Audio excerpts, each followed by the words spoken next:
After 30,000 plus hours working on my business and generating tens of millions of dollars in sales, these are the 3 biggest lessons I learned when it comes to building successful e-commerce businesses. And lesson number 1 is that a great product can be sold by shitty marketing, but a shitty product cannot be sold by great marketing. When I was starting my first business, I was in a tough spot financially, so all that I really cared about was getting the sale. I would sell anything to anyone as long as I had revenue coming in the door. And this led to me prioritizing marketing over building a really quality product. Yes, you'll get sales in the short term, but in the long run, the way to build real wealth and a real business, to be honest, is by emphasizing the product instead of the marketing. Because it took me a long time to realize that the product is your marketing too. So I would be selling a bunch of random products that I could get from Alibaba or dropship from China for as cheap as possible that I thought would look good in ads and would be easy to ship and have low cost of goods. That was all I really cared about. I did not care if it was a super high quality product that was going to change somebody's life. All that I wanted was the sale. And something that Alex Hormozi recently said in one of his podcasts really stuck with me about this. Small entrepreneurs get sales to get customers. Big entrepreneurs get customers in order to get sales. Basically, the big companies and the big entrepreneurs who are super successful, they know that their product is so good that by getting a new customer, they're also getting sales. Whereas for me, when I was getting started, all that I cared about was my conversion rate and cost per click and average order value. I did not care about the actual experience past that first purchase. And I see this all the time in even well-established businesses who talk to me and they say they want to ramp up their marketing and they ask, how can we start scaling our ad spend? And the real question that they should be asking is, the customers that you have so far, why are they not already telling people about you? Why are they not coming back and buying from you again? Once you answer that question, then you can get to the question of how do we ramp up our marketing?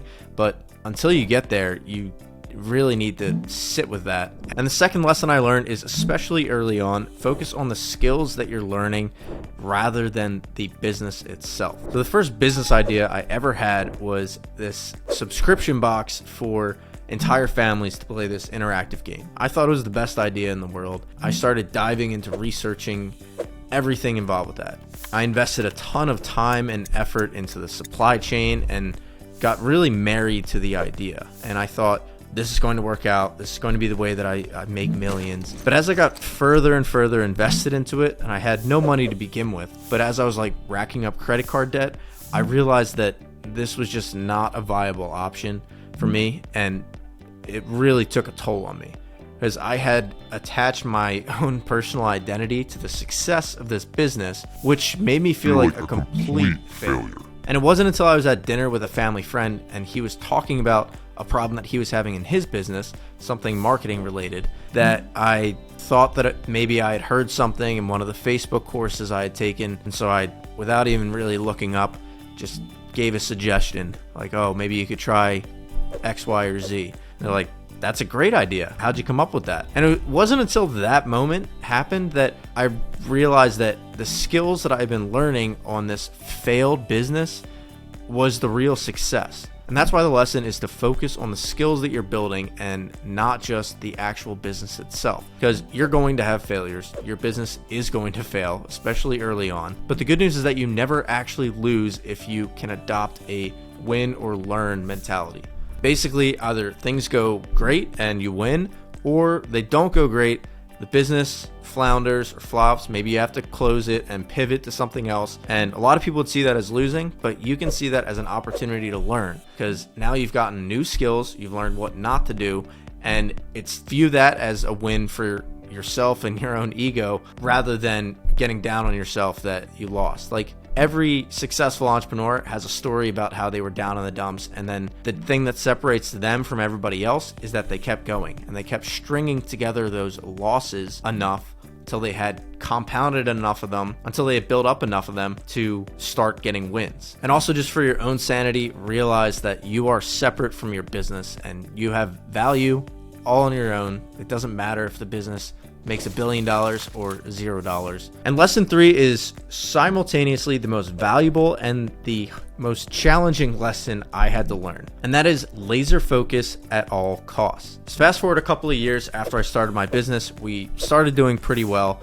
We were making a couple $100,000 a month in sales, which seemed like a ton to me at the time. And rather than, once things started going well, doubling down on what was working and building out our existing business and our existing processes to do more of that stuff, what we decided to do was the exact opposite. We said, all right, one business is good, then 4 businesses of the same kind would be even better, right? No, nothing could be further from the truth. What actually ended up happening is, as we were doing $200K a month on one business, when we launched the second one, it grew to $100,000 in sales per month, but at the same time, our primary business shrunk to $100,000 in sales. So our net was the same as it was before, except now it really wasn't the same because we had all of these additional expenses. And in hindsight, looking back on this, I've asked myself, why did this happen? Why did that seem like such a good idea at the time when clearly it just so wasn't? And I realized at the time it came down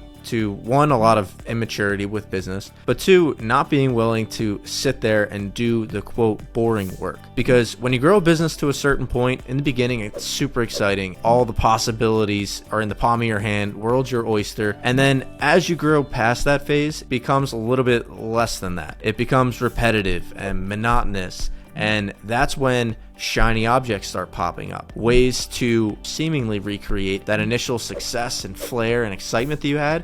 Those ideas start popping into your head, and it starts being a grass is greener type scenario. And even if you don't make the big mistake that I did of starting a completely separate business, there's smaller examples of that within the same business. A big mistake that a lot of people make is they leave that running how it is. Say they have like Facebook ads that are performing well. Rather than doing more of that, they hear about this new fancy thing called TikTok and how people are making so much money on that.